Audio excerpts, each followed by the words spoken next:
ایک ہے نماز ہم پڑھ لیتے ہیں، آپ نے سارا پڑھ لیا، سارا تعدیل ارکان بھی کر لی، لیکن اگر آپ کا اللہ کے ساتھ ڈائریکٹ کمیونین اور ڈائریکٹ کمیونیکیشن قائم نہیں ہوا تو نماز، جس کو کہ کہا گیا کہ الصلاۃ معراج المومنین، جو قرب حضور کو حاصل ہوا معراج میں، وہ ایک بندہ مومن دنیا میں رہتے ہوئے حاصل کر سکتا ہے نماز میں، اگر اس کی روح جو ہے واقعتاً ہم کا نام ہو رہی ہو الحمدللہ رب العالمین الرحمن الرحیم مالک یوم الدین اہدنا الصراط المستقیم ایاک نعبد و اگر ہم واقعتاً ایسے کہہ رہے ہوں کہ ہمیں احساس ہو کہ ہم اللہ کے حضور میں حاضر ہیں اور عرض کر رہے ہیں، سجدہ کریں تو حدیث میں آتا ہے کہ ایسے محسوس ہو کہ گویا کہ میں نے اپنا سر اللہ کے قدموں میں رکھ دیا ہے، یہ ہے نماز۔ اب جو گفتگو ہو رہی ہے یہ ہم کلامی ہے، الصلاۃ معراج المومنین، اہل ایمان کے حق میں یہ نماز جو ہے یہ معراج کے درجے میں، لیکن یہ نماز کیسے نصیب ہوگی اگر روح سوئی ہوئی ہے، دبی ہوئی ہے، پسی ہوئی ہے، مزمحل ہے یا مردہ ہے؟ یہ نماز کیسے حاصل ہوگی؟ چاہے آپ پانچوں وقت کی نماز پڑھ رہے ہوں، چاہے آپ نے ہیبٹ بنا لیا ہو نماز کو، چاہے خوش بھی ہو گیا ہو، لیکن یہ کہ جب تک وہ روح بیدار نہ ہو، جب تک ہم کلامی نہ ہو، افلاق سے آتا ہے نالوں کا جواب آخر، اٹھتے ہیں حجاب آخر، کرتے ہیں خطاب آخر، جب تک یہ نہ ہو، جیسے کہ میں ایک حدیث قدسی انشاءاللہ آج سناؤں گا سورہ فاتحہ کے ضمن میں، کہ اللہ تعالیٰ کے سامنے جب کھڑا ہو کر انسان جب کہتا ہے انی وجہت وجہی للذی فطر السماوات والارض حنیفا، دائیں بائیں سے بالکل اپنا تعلق کاٹ کر میں نے اپنا رخ کر لیا ہے اس اللہ کی طرف جس نے آسمانوں اور زمین کو پیدا کیا۔ اب یہ توجہ وجہ تو اگر یہ تو ہے چہرہ تو ہم نے کر دیا خانہ کعبہ کی طرف، اندر سے ہماری روح متوجہ نہیں ہوئی، وہ سوئی پڑی ہوئی، اسے پتہ ہی کچھ نہیں کہ کیا ہو رہا ہے، تو اس صورت میں وہ کیا ہے؟ ظاہری بات تو پوری ہو گئی، نماز کا ثواب ہو جائے گا، فرض کی ادائیگی کا ثواب مل جائے گا، لیکن وہ اصل نماز تو حاصل نہیں ہوتی۔ یہ ہے وہ بات کہ وَإِذَا سَأَلَكَ عِبَادِي عَنِّي فَإِنِّي قَرِيبٌ، اے نبی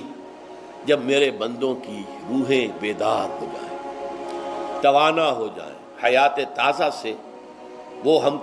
کنار ہو جائیں، اور پھر وہ میرے بارے میں پوچھیں، وہ میرا تقرب حاصل کرنا چاہتے ہیں، تو آپ سے پوچھیں تو کہیے میں قریب ہی ہوں، اجیب دعوت الداع اذا دعان، یہ ہے وہ دعا، میں ہر پکارنے والے کی پکار، ہر دعا کرنے والے کی دعا کو سنتا ہوں، قبول کرتا ہوں، جواب دیتا ہوں جہاں کہیں بھی مجھے پکارے، اذا دعان۔ اس میں در حقیقت وہ مفہوم آ گیا ہے there and then where ever، آپ اپنے گھر میں ہو کر پکاریں اللہ کو، آپ بستر پر لیٹے ہوئے پکاریں اللہ کو، الذین یذکرون اللہ قیاما وقعودا وعلی جنوبہم، ہاں ٹھیک ہے بعض مقامات بعض اوقات قبول دعا کے لیے زیادہ سازگار ہیں، حرم میں جا کر دعا مانگی جائے، اور منا میں عرفات میں خاص طور پر، جبل رحمت پر خاص طور پر، ملتزم جو ہے کعبے کا اس پر خاص طور پر، وہ ایام بھی ہیں خاص، لیکن یہ نہیں ہے کہ بقیہ دنوں میں آپ کے اور اللہ کے درمیان کو بڑا فاصلہ ہے۔ یہ سارا دنیا میں مشرکانہ نظاموں نے تصور پیدا کیا، اللہ تو دور ہے دور ہے دور ہے دور ہے، پاک ہے پاک ہے پاک، تم ناپاک ہو ناپاک ہو ناپاک ہو، اور تم تو بڑی پستی میں پڑے ہو، تم اللہ سے براہ راست ہم کلام نہیں ہو سکتے۔ کوئی درمیانی چاہیے، کوئی لنکس چاہیے، کوئی پجاری ہوگا، کوئی پروہت ہوگا، کوئی پنڈت ہوگا، کوئی پیر ہوگا، کوئی پادری ہوگا، کوئی پوپ ہوگا، اس کے ذریعے سے تم اللہ سے ہم کلام ہو، خود نہیں۔ اور جب ذریعے بیچ میں آ گئے تو ان کی مٹھی گرم کرو، ان کی چاپلوسی کرو، ان کو بھی جو ہے چادریں چڑھاؤ، ان کو نذرانے پیش کرو، یہ ہے بدترین ایکسپلائٹیشن جو مذہب کے ذریعے سے نوع انسانی کی ہوئی ہے۔ یہ دو ایکسپلائٹیشن دنیا میں ہوئی ہے تاریخ انسانی میں،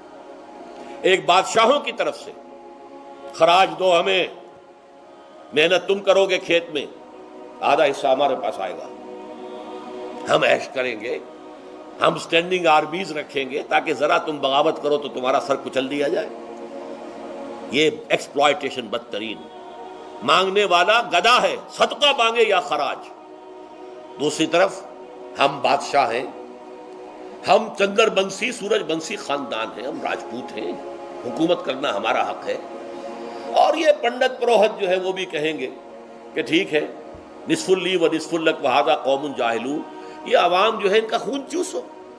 ہمیں یہ نذرانے پیش کریں، بتوں کو آ کے چڑھاوے چڑھائیں اور تمہیں خراج دیں اور ٹیکس دیں۔ They are to be exploited, exploit ہو رہا۔ اسلام نے آ کر دونوں کا خاتمہ کیا، کوئی ملوکیت نہیں۔ زکوٰۃ ہے تو غربا کے لیے، بادشاہ کے لیے نہیں ہے، یہ تو غربا کے لیے، لہذا کوئی ٹیکس نہیں۔ نمبر 2، اللہ سے ہم کلام ہونے کے لیے کسی دربان، کسی جو ہے پہرے دار کی مٹھی گرم کرنے کی ضرورت نہیں، جب چاہو ہم کلام ہو جاؤ۔ دل کے آئینے میں ہے تصویر یار، جب ذرا گردن جھکائی دیکھ لی۔ یہ تو تم ہماری طرف متوجہ نہیں ہوتے، ہم تو ہر وقت کہتے ہیں، ہر شب کو آخری لمحات جو ہیں، آخری جو گھنٹے ہیں رات کے، سمائے دنیا تک ہم نزول فرما لیتے ہیں تمہارے لیے، اور پکارنے والا پکارتا ہے، حل من مستغفر فاغفر له، ہے کوئی استغفار کرنے والا کہ میں اسے بخش دوں؟ حل من سائل فاعطیہ، ہے کوئی مانگنے والا کہ میں اسے عطا کروں؟ تم ہی سوئے رہتے ہو، الٹا غفیر رہتے ہو، تمہیں ہماری طرف توجہ نہیں ہے۔ اگر ہماری طرف متوجہ ہو جاؤ تو جیسے کہ اقبال نے کہا کہ میرے لیے یہ دربان جو ہے، پیران کلیسا کو کلیسا سے اٹھا دو، کیوں خالق و مخلوق میں حائل رہے پردے،